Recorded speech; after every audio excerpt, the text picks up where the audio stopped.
Okay, looks like we're diving into some fascinating stuff today. You've been researching IWOT, Mission Czaitanii. It's a spiritual group, and we've got quite the collection of sources here. Articles, analyses, even what looks like internal documents, all focused on the group and, well, its leader, Chris Butler. So, let's see what we can uncover. It's definitely a lot to go through. Seems like you're really trying to get a good grasp on things. So where do we even begin? Well, I think we could start with the Polish texts that analyze Butler's message. They seem to zero in on this idea of self-criticism, recognizing your flaws, your inherent sinfulness, and then surrendering to Krishna's mercy. Yeah, that's a concept that pops up. I mean, you see it in a lot of different spiritual traditions.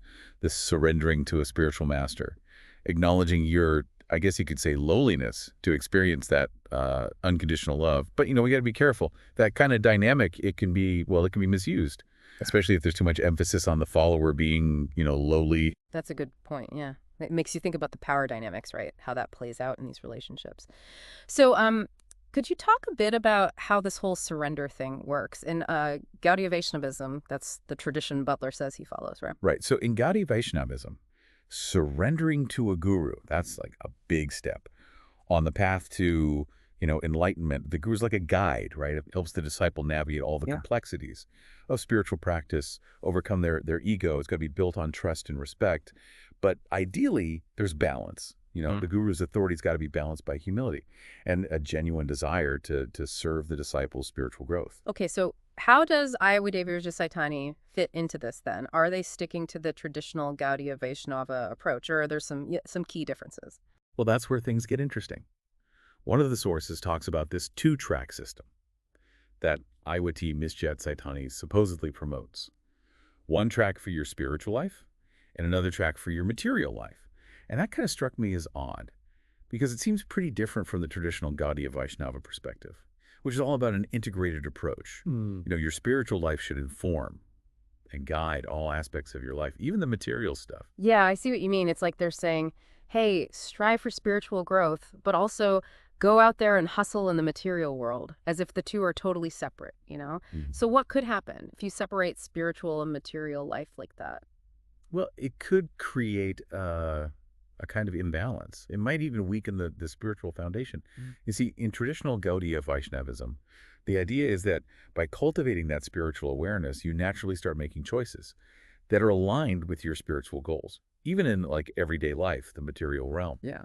But if you separate those two things, it becomes easier to justify actions that might not be, well, might not be so spiritually sound. And that makes me think about all the accusations about manipulation and control. Because if there's this gap between your spiritual life and your material life, someone in a position of power could exploit that. Yeah, that's a good point. And there's this term that keeps popping up in these documents. It's called limerence, the no so will crazy kilka.pdf document. It defines it as this state of obsessive, like uncritical devotion to a person, often with like intrusive thoughts, longing for reciprocation and, a willingness to overlook red flags. Okay, so how does limerence relate to Iwest Mija Jaitani? Are they saying Butler was like encouraging this in his followers? It seems that way, yeah.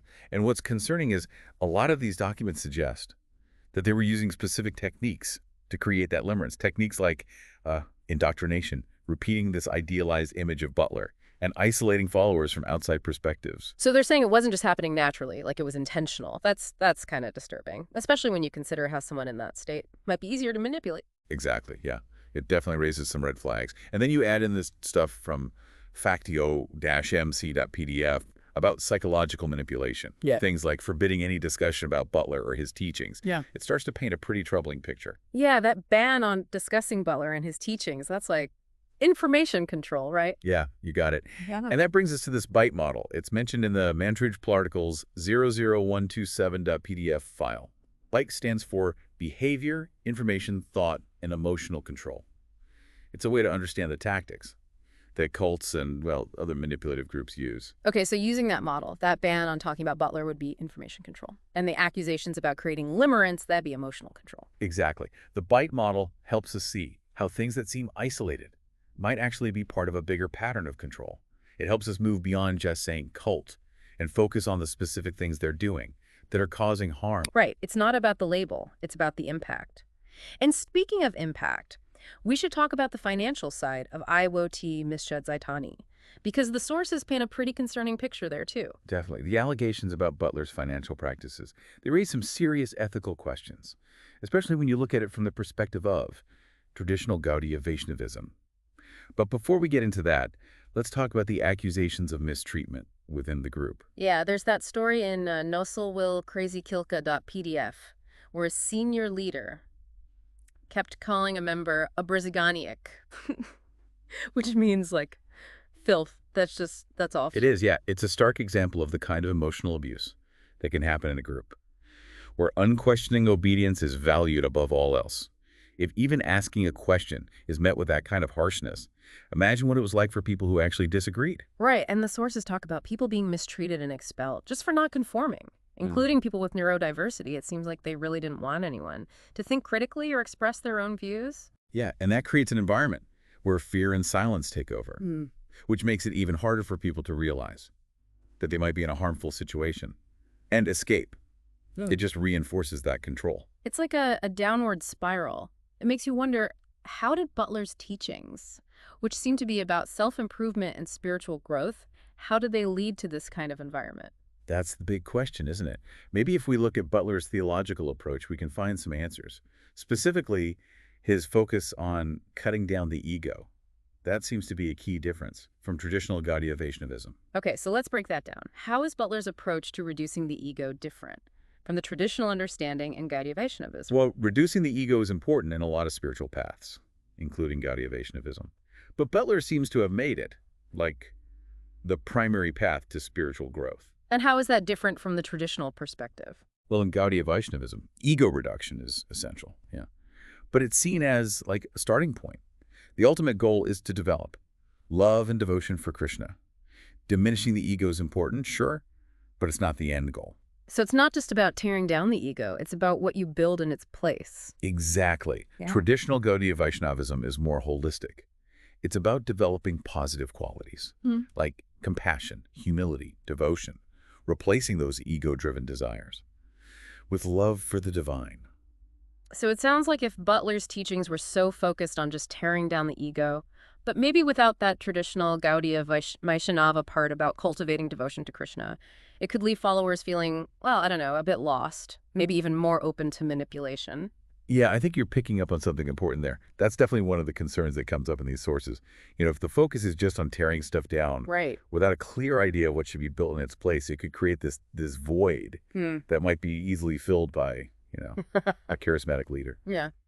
or a powerful ideology. That makes sense. And it brings me back to the financial stuff we talked about earlier. Because if people are feeling vulnerable like that, it might be easier for someone to take advantage of them financially, especially if they're already inclined to just obey without questioning. Right. You're making some really insightful connections here. Yeah. And, looking at main sources 0000161.pdf, it seems like Butler might have been more directly involved in controlling his followers' businesses than we initially thought. There are even allegations that he was demanding a percentage of their profits, Wow. which goes completely against that Gaudiya Vaishnava emphasis on selfless service and giving up material attachments. Yeah, that's a pretty big contradiction. And there are also these claims that he required huge donations just for people to attend his talks, which again seems to clash with the traditional idea of sharing spiritual knowledge freely. Exactly. It makes you wonder what his true motives were. Was it really about guiding people towards spiritual liberation? Or was there something else going on? This potential for exploitation is even more troubling when you consider those claims about him creating that limerence in his followers. Right, because if people are experiencing that kind of obsessive, uncritical devotion, they might not even question financial irregularities or realize they're being taken advantage of. Yeah, that's the danger of limerence. It can create this tunnel vision where the person you're devoted to, it can do no wrong. And it becomes hard to see things clearly. And then on top of that, you add the accusations about psychological manipulation, controlling information, discouraging dissent. It all starts to paint a very worrisome picture. It really does. It makes me think back to that bite model again. When you look at these accusations through that lens, it really highlights that potential pattern of control. Right, the bite model gives us a framework Yeah. to analyze these allegations more systematically. We see potential information control, And that alleged ban on discussing Butler, emotional control and the claims about fostering limerence, behavioral control and the accusations about controlling their businesses, Yeah. it's all connected. It is, yeah, and it reinforces what we were saying before. It's not about calling a group a cult. It's about recognizing those specific behaviors and the dynamics that might be causing harm. Absolutely. And that's why these sources are so important. Even those with disturbing allegations. Yeah. They give us a glimpse into what people experienced in IWBD, Czaitanii, and it helps us learn from those experiences and maybe even identify warning signs that could be relevant to others. You're right, and one of the most disturbing things is that story about the member being called filth. It's just a stark reminder of the emotional abuse. That can happen when a group prioritizes blind obedience. It really is. Yeah. And it shows what can happen when dissenting voices are silenced, Yeah. when people are afraid to speak up Mm-hmm. or question things. That's when abuse can flourish. And sadly, the sources are full of accounts of people who were ostracized or expelled from the group just for questioning or disagreeing with Butler's teachings. Right. It seems like maintaining control was the most important thing, even if it meant hurting people. It's a tragic pattern that we see over and over again in groups where control and authority become more important than individual well-being and critical thinking. So with all these concerning elements, the alleged manipulation, the financial stuff, the emotional abuse, it makes you wonder, how did IoT Mr. Czaitanii stray so far from the principles of traditional Gaudiya Vaishnavism? Yeah, that's a key question. And I think Transforming J's 2.pdf tries to address that. Okay. It suggests that Butler basically created his own hybrid tradition that used the language and imagery of Gaudiya Vaishnavism. Mm-hmm. But in practice, it was very different. So it's like he took bits and pieces from different traditions and kind of mashed them together to create something that looked like traditional Gaudiya Vaishnavism. But underneath, it was something else entirely. That's the impression I'm getting from the sources. And what's even more striking is main sources 00161.pdf actually claims that Butler himself admitted that his teachings were just appearances. Oh, wow. If that's true, that adds a whole other layer of complexity to this discussion. It really does. It makes you wonder, what was he trying to achieve with these appearances? Right. What were his real intentions? It definitely underscores the importance of discernment, not taking things at face value, especially when it comes to spirituality and faith. Absolutely. We need to be willing to ask questions, critically examine the information we're given, and trust our own gut feelings. And this whole conversation about authenticity and lineage, it brings us back to that idea of Sahaduja, those unorthodox groups within Gaudiya Vaishnavism that often push the boundaries of what's considered acceptable. Right, and the Sahaduja.txt source gives a good definition. But it's important to remember that Sahaduja, it's a broad term. It covers a wide range of groups and practices. Some branches have incorporated elements of Tantra that aren't really accepted in mainstream Gaudiya Vaishnavism, Right. while others have focused on different types of esoteric practices. And I remember you saying that we need to be careful about making generalizations about Tantra because it's a very broad term with a complex history and lots of different interpretations. Absolutely. It's easy to oversimplify things, Yeah. especially when we're talking about concepts that are often misunderstood or misrepresented. And in the case of IWT Mr. Czaitanii, the sources seem to hint at a connection between Butler's background in Kundalini Yoga, Which is a form of Tantra. right, Kundalini Yoga, Yeah. and some of the more controversial aspects of the group's teachings. So are they saying that Butler might have kind of mixed elements of Tantra into his teachings in ways that strayed from traditional Gaudiya Vaishnavism? That seems to be the implication, yeah. But it's important not to jump to conclusions. Yes. The sources raise more questions than answers. We need to do more research to really understand how much Tantra might have influenced Butler's teachings and how that relates to the allegations against him. There's definitely a lot more to explore here, especially with this whole Sahaduja connection and the possibility of Tantra being woven in. Definitely. And I think this brings us back to that crucial point about individual discernment. It's not about labeling the group as good or bad, or saying definitively whether Butler's teachings were authentic or not. It's about giving you the information and the tools to critically evaluate the situation for yourself and reach your own conclusions. I like that. It's about empowering people to make their own informed decisions. So as we move into the final part of this deep dive, what are some key takeaways for listeners who might be struggling with these complex issues? Wow, this deep dive into IYT, Mr. Czaitanii, has been, well, it's been fascinating, but also a little unsettling. We've talked about Chris Butler's teachings, looked at the accusations of manipulation and exploitation, and even considered how that bite model might help us understand those patterns of control. Yeah, it's a lot to take in, and I think it's important to acknowledge the emotional weight of some of these allegations. It can be hard to reconcile those accusations of harm with the fact that people might have been drawn to this group for genuine spiritual reasons. Right, and I think we should remember that many people who join these kinds of groups, they're looking for connection, for meaning and purpose. They might be at a vulnerable point in their lives, looking for guidance and support. And sadly, that can make them more susceptible to manipulation. Absolutely. It's important to have these conversations with sensitivity and compassion, because a lot of people who were involved in Iwo Czaitanii might have experienced real pain and disappointment. Something that's been on my mind throughout this whole deep dive is the word cult. It's such a loaded term. Yeah. It often leads to strong reactions and judgment. I'm wondering if there's a better way to approach this without getting stuck on labels. Yeah, I think you're right. It's more helpful to focus on specific behaviors and dynamics rather than just throwing around the word cult. So instead of getting caught up in semantics, we can look at the evidence and ask ourselves, are there signs of control, manipulation, exploitation? Are people being harmed? Those are the questions that really matter. That makes a lot of sense. It allows for a more productive conversation, even if it's a bit uncomfortable at times, because these are sensitive topics after all, and it's natural for people to have strong feelings about them. You're right. And we need to approach these conversations with respect and be willing to listen to different perspectives. Remember, our goal here isn't to judge or definitively label Iwo Mr. Czaitanii. It's about giving you the information you need and helping you develop those critical thinking skills so you can make your own informed decisions. I like that.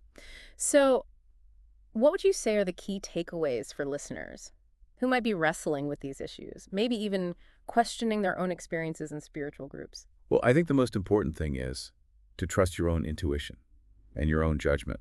If something feels off, if you feel pressured or manipulated, don't ignore those feelings. It's about honoring that inner voice, right? Right. Even if it means questioning authority figures. Exactly.